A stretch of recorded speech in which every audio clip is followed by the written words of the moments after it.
Good morning, Bakubu. I just want to quickly bring something to your attention that Kubu has got the rights over the land, and it's a fact. And no threats will stop what needs to be done there in terms of the development. Those are the rights we have, legally so. And taba ya gore kuzawushiswa kaGumbi, will kill you, will burn you, nothing will stop the development. The development will go ahead. Do whatever you want to do, but the development will go ahead and the law will take its course. And for those that have built houses, we have given them an opportunity to talk to our lawyers and see what we can do in terms of seeing if we can help or rescue them one way or another, depending on what we agree upon. But the bottom line is that if all fails and the window of an opportunity closes, everyone will be removed there, evicted, and definitely those houses, they will be destroyed. You know, whether you hate me, whether you like me, whether you kill me, there's no material benefit in killing me or burning my family houses or killing my family. But the development will go ahead whether Ben Gumbi is there or not. And for me, I will pride myself that at least I've died for changing people's lives. I did not die for Amanyala. You'll be in jail for whatever stupid thing you do. You'll be in jail for Amanyala. The hit that took down Northwest businessman, Ben Gumbi. Chapter 1. A Deadly Dispute. Ben Gumbi was a successful businessman in Rustenburg, but his wealth and power came with enemies. He was deeply involved in the development of Bakung Smart City, a project that promised modern infrastructure but required people to be evicted from the land. Many residents were furious, claiming they had nowhere else to go. Tensions escalated as legal battles failed to resolve the dispute. Rumors began circulating that Gumbi had powerful enemies who would stop at nothing to remove him. On the morning of August 23, 2023, he walked out of a restaurant in Rustenburg's Central Business District. Two men were waiting for him, their hands hidden inside their jackets. Without hesitation, they pulled out their guns and fired. Gumbi collapsed instantly, blood pooling around his head.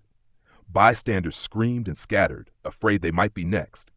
The hitmen didn't waste time. They ran to their getaway car, a blue Volkswagen Polo.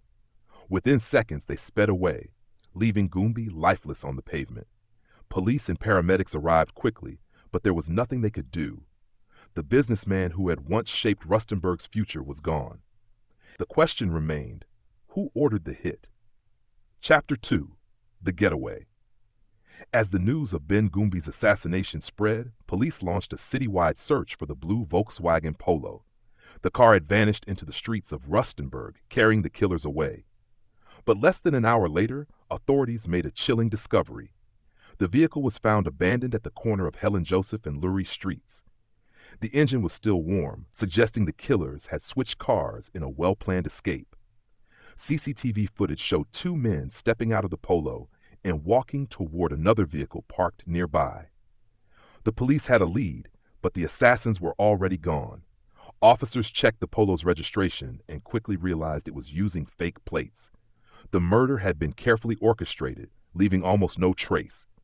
Still, detectives believed they were closing in on the people responsible. That night, they released an alert across South Africa, warning that two dangerous suspects were on the run. Meanwhile, fear spread throughout Rustenburg's business community. If Ben Gumbi could be killed so easily, who might be next? Chapter 3. The Hunt for the Hitman. Days after the murder, investigators were still struggling to track down the suspects. Witnesses had given conflicting descriptions of the gunmen, making identification difficult. But then, an unexpected tip came in. Someone had spotted two suspicious men in Swaziland. They matched the descriptions of Gumbi's killers and were seen near a guest house. Police in Swaziland quickly mobilized, preparing for a possible confrontation. When officers arrived at the location, they found the two men sitting inside a taxi. Before the suspects could react, a red VW Polo with Swaziland registration pulled up beside them. Gunmen jumped out and opened fire, spraying bullets into the taxi.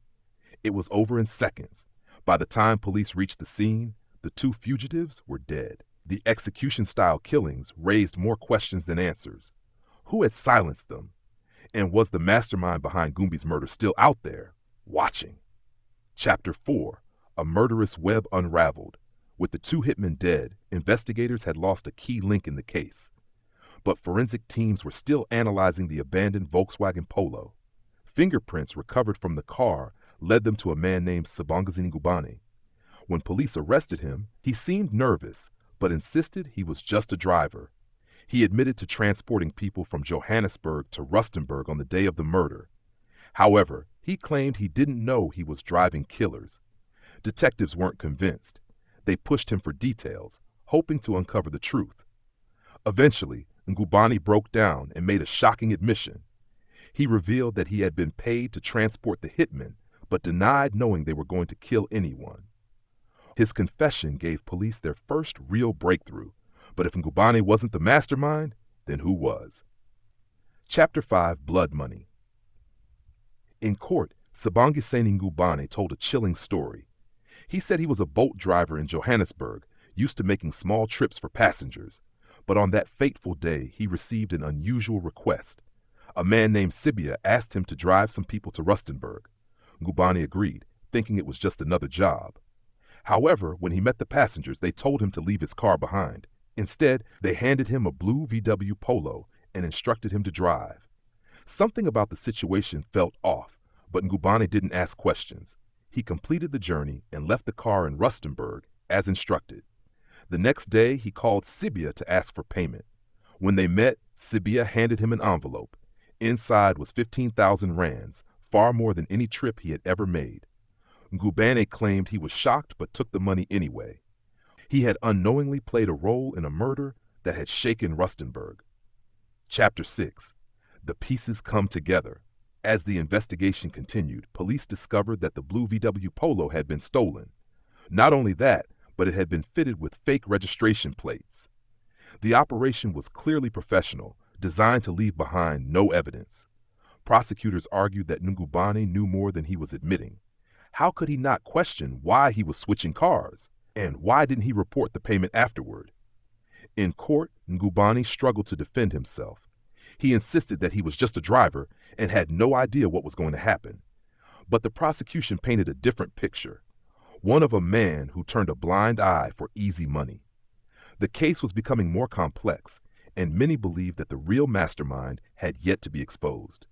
Chapter 7: Justice or Cover-Up. Despite the arrests and confessions, many people felt uneasy about the case. Some believed that the true architects of Ben Goombi's murder were still free. The land dispute in Bakung Smart City had powerful players involved, including politicians and wealthy investors. Could one of them have ordered the hit? There were whispers that the hitmen's deaths in Swaziland were not a coincidence. Some believed they were silenced before they could reveal who had hired them. Meanwhile, the trial of Sibongiseni Ngubane continued. The courtroom was packed with journalists and spectators, all eager to see if justice would be served. But as the proceedings dragged on, new questions arose. Would the real mastermind ever face justice, or was this case already slipping into the shadows? Chapter 8: The Unfinished Story. As of 2025, the trial remains ongoing, with many still demanding answers. The murder of Ben Goombi exposed the dark underbelly of power, business, and corruption. Even with suspects in custody, the true motive behind his killing remains debated. Was it really just about land, or was there something much bigger at play? For many in Rustenburg, the fear has not faded. If a wealthy businessman could be executed in broad daylight, then no one was truly safe. Some believe that more names will eventually come to light, revealing an even deeper conspiracy. Others worry that the case will fade away, leaving justice forever out of reach. But one thing is certain: Ben Goombi's murder was not just a crime, it was a message, and whoever sent it is still out there.